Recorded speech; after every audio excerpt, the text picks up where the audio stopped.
Ei, gente, tudo bem? Espero que todos vocês estejam na paz. Se resguardem, se protejam, cuidem-se para que vocês possam cuidar do próximo. Eu fui convidada para participar do projeto Sankofa e nesse convite eu comecei a fazer uma pesquisa dentro do meu emocional.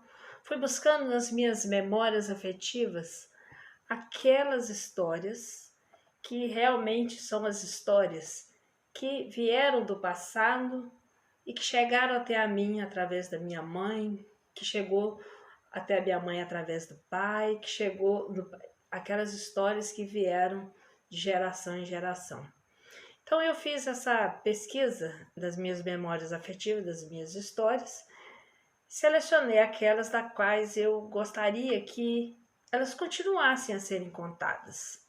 Além de serem boas histórias, ainda persiste aquela memória afetiva gostosa de se ouvir uma história. E depois dessa primeira pesquisa sobre a memória afetiva da história, eu fiz também uma pesquisa das histórias para ver aquela que eu conseguiria encaixá-la melhor no projeto Sankofa. Essa proposta é que contássemos mais histórias que vieram sim de uma origem africana, indígena, causos mineiros, né? Que tivesse mais nessa linha de histórias. As histórias de domínio público, vamos dizer assim. E aí, na pesquisa que eu fiz, eu me baseei no livro do Luiz Câmara Cascudo, no livro de contos tradicionais do Brasil, que é este livro aqui, né? Que eu aconselho a todos que gostam de história, é um livro bacana para se ter. E neste livro, a história que eu escolhi, ela tem até várias versões. A versão que eu escutei da minha mãe, que escutou do meu avô, não é a versão que eu vou contar, assim, o final dela, que na verdade é uma história que muda o final. Então a gente vê que a história, ela como a Terra mesmo, né? Ela tá sempre girando, né? Ela tá sempre perfazendo e tendo as suas nuances, né? Dependendo por onde ela passa. É uma história que a versão que eu irei contar, o final da qual irá ser dada nessa história, eu retirei aqui do livro do Contos Tradicionais do Brasil, de Luiz Câmara Cascudo, e ela tem um resquício das histórias africanas nela. Então ela é uma história denominada uma história que veio de origem africana. Então por isso que eu vou contá-la nessa versão com este final.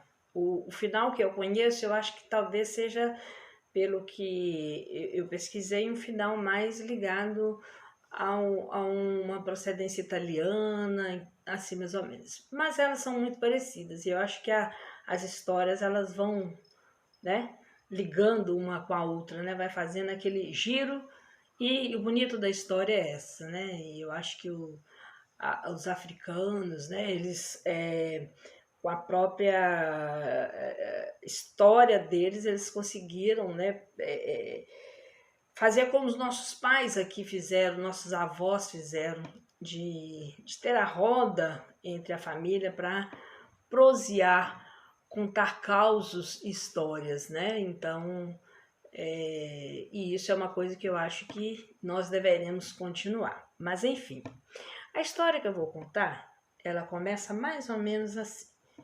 Inicia na floresta. E dizem que era uma vez, lá na floresta, num tempo muito antigo, no tempo em que ainda os animais falavam. E esses animais, eles moravam entre as árvores, eles se abrigavam entre as árvores. Mas o bode, um dia ele quis sair, ter um lugar diferente, uma casinha mais dele, mais separado, e pegou as ferramentas e foi caminhando pela mata, pela floresta, para encontrar um espaço onde agradasse o bode. E não é que ele achou? Ele achou esse espaço, ficou assim agradecido com uma força lá do alto tivesse ajudando ele a encontrar esse espaço tão rápido. E ali ele limpou o espaço e voltou para onde estava todo mundo e foi dar um descanso para retornar no outro dia e continuar a construção de sua casa. Mas nesse meio tempo, a onça também teve a mesma ideia. A onça também quis construir a casinha dela e saiu andando procurando esse espaço. E quando ela chegou, além dela achar o espaço que era muito bacana e que tinha uma vista muito bonita, ela ainda achou o local limpo. Ela pensou, ficou radiante. Ah, tem uma coisa lá de cima que está me ajudando a construir essa casa. E aí ela foi lá no mato, cortou a madeira que ela podia cortar, colocou separadinho no lugar para construir a casa dela. E foi para onde estava todo mundo, dar uma descansada para retornar para construir a casa. E nisso voltou o seu bode. Quando o bode chega, encontra já a madeira arrumadinha para construir a casa, ele ficou radiante também e confirmou a teoria dele. E mais do que depressa construiu, levantou as paredes da casa. E assim foi. Ora vinha o bode, ora vinha a onça. Então o bode construiu a parede, aí veio a onça, não perdeu tempo, construiu o telhado da casa, o bode construiu as portas, a onça veio construir a janela, e assim eles foram lá buscar as coisas que eles tinham, foram buscar todas as tralhas que eles tinham para colocar na casa. E dizem que os dois se encontraram bem na entrada da casa. E aí eles começaram a se estranhar assim, mas foram conversar e perceberam que não era assim muito só uma força lá de cima que estava ajudando os dois a construir a casa, não. Eram eles que tinham construído, ora um, ora outro. Então, eles concluíram, já que os dois que construíram a casa, os dois tinham direito de morar na casa. Então, cada um ficou num cantinho, meio assim, desconfiado um do outro, mas ficaram ali morando os dois na casa. E combinaram que cada vez ia ser a vez de um de procurar a caça para que a casa não ficasse sozinha. Então foi a primeira vez, foi da onça. A onça saiu, ela mais do que esperta, foi lá, pegou um cabrito e trouxe o cabrito rapidinho, colocou lá para ser preparado para a refeição. O bode olhou aquilo meio estranho assim, aquele cabrito ali, ajudou a preparar, não falou nada, despistou assim, mas não comeu nada não, mas fez de conta que não estava nem aí.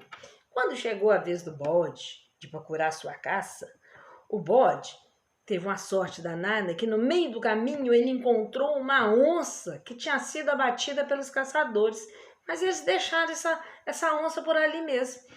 E o bode foi lá numa dificuldade, mas ele trouxe a onça para dentro de casa, colocou a onça lá na porta da cozinha. Quando a onça olhou, a onça morta lá, ela olhou assim, com um rabo de olho para o seu bode, ficou meio desconfiada daquilo, tentando disfarçar, mas com medo danado. Ela logo perguntou para o bode assim, seu bode, como que o senhor conseguiu caçar essa onça desse tamanho? O bode, bicho esperto, malandro, falou com ela assim, dona onça, eu tenho um anel que tem poderes mágicos. Quando eu coloco esse anel no dedo, e fala assim, mostra-lhe o dedo, animal. Aí o animal vai e morre. A onça olhou de novo com rabo de olho para o bode, mas fez de conta que não estava muito aí não e despistou. Mas o bode aproveitou daquela situação que ele observou direitinho. Aí ele, mais do que depressa, olhou para a onça e falou assim, amiga onça, aponta-lhe o dedo.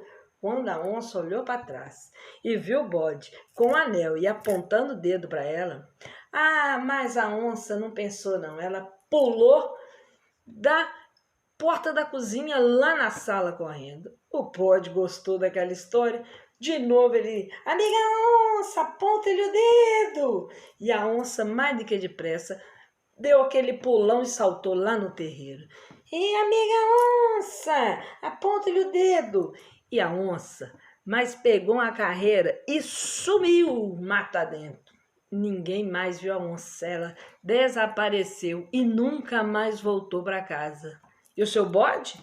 O seu bode tá lá na casa, sozinho, de perna para cima, de perna para o ar, descansando e aproveitando de todo aquele espaço que ele tem para morar sem a onça para incomodar.